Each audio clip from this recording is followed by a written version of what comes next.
তিনটি গণহত্যার দায়ে আপনারা আসামি, অভিযুক্ত।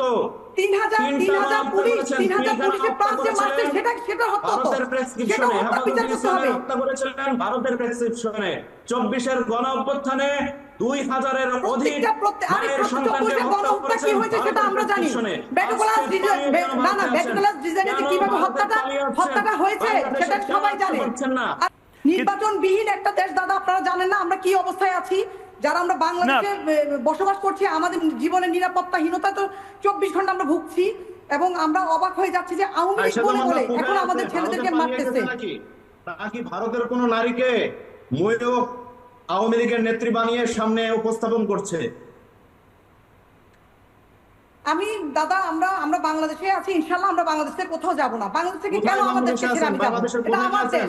ভারতে পালিয়ে গেছেন নাকি ভারতের নাগরিক হয়ে ময়ূকের প্রেসক্রিপশনে এখন আওয়ামী লীগের নেত্রী সেজে এসেছেন? আমরা বাংলাদেশে আছি না, আমরা বাংলাদেশে আছি। আমরা বাংলাদেশে থেকে আমরা লড়াই করে যাব ইনশাআল্লাহ সত্য এবং ন্যায়ের পথে।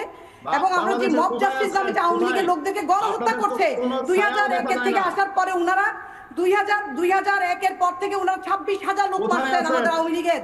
কিন্তু আমাদের দুর্ভাগ্য আমাদের সেইগুলি নিয়ে কিন্তু আমরা কিন্তু আপনি তো ভারতে বসে আছেন। আমি ময়ূকের বাসায় আপনি এই সমস্ত আজে বাজে কথা কেন বলছেন? বাজে কথা আমার সাথে কম বলবেন। কথা বলেন, আমি কেন ইন্ডিয়ান নাগরিক হতে যাব? আমি বাংলাদেশে বসবাস করছি। আমি বাংলাদেশে বসবাস করছি। না আওয়ামী লীগ বাংলাদেশে থাকবে না কেন? আওয়ামী লীগের 90% লোক বাংলাদেশেই আছে, যেটা আপনারা জানেন না। আমরা ইন্ডিয়া যাবো কেন? আমার দেশ বাংলাদেশ। আমি একজন ফ্রিডম ফাইটার সন্তান। আমরা বাংলাদেশে থেকে আমরা ফাইট করব, এবং বাংলাদেশের জন্য যেটা ভালো হয়, বাংলাদেশের আগামী প্রজন্মের জন্য যা সুস্থকর পরিবেশ হবে আমরা সেটা নিয়ে কথা বলবো, সেটা নিয়ে আমরা কাজ করব। আমরা কেন পালাতে যাব? শুনেন ভাই, আপনারা ভিতর মতো পালিয়ে গেলেন কেন? বাংলাদেশ থেকে ইন্ডিয়া পালাবে কেন? ইন্ডিয়া পালানো কি আছে বাংলাদেশ থেকে? আমি যদি কারাপশন করি, গণহত্যা চালিয়েছিলেন, কেন আমরা পালাবো? আমরা এখনো বাংলাদেশে আছি। তাহলে 3000 অভিযুক্ত 3000 পুলিশের প্রাণ যে মারছে সেটা হত্যা তো, ভারতের প্রেসক্রিপশনে হেফাজত ইসলামের হত্যা করেছিলেন ভারতের প্রেসক্রিপশনে। 24-এর গণ অভ্যুত্থানে 2000-এর অধিক মায়ের সন্তানকে হত্যা করেছেন সেটা আমরা জানি। কিভাবে হত্যাটা হয়েছে সেটা সবাই জানে।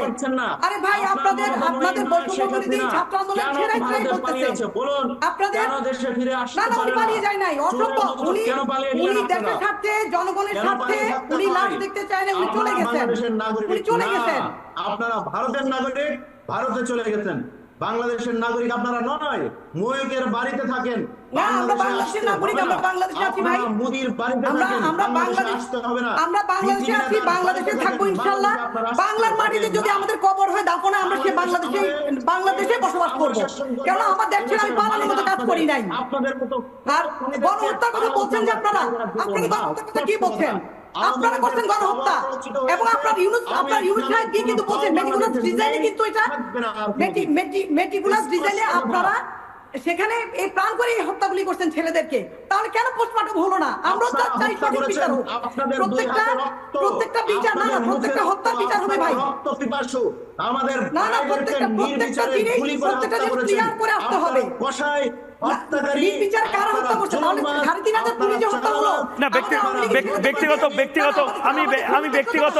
ব্যক্তিগত কোনো ধরনের এরকম আক্রমণ আমি এই ধরনের আক্রমণ আমি সহ্য করবো না। প্লিজ কেউ কাউকে ব্যক্তিগত আক্রমণ করবেন না আপনারা।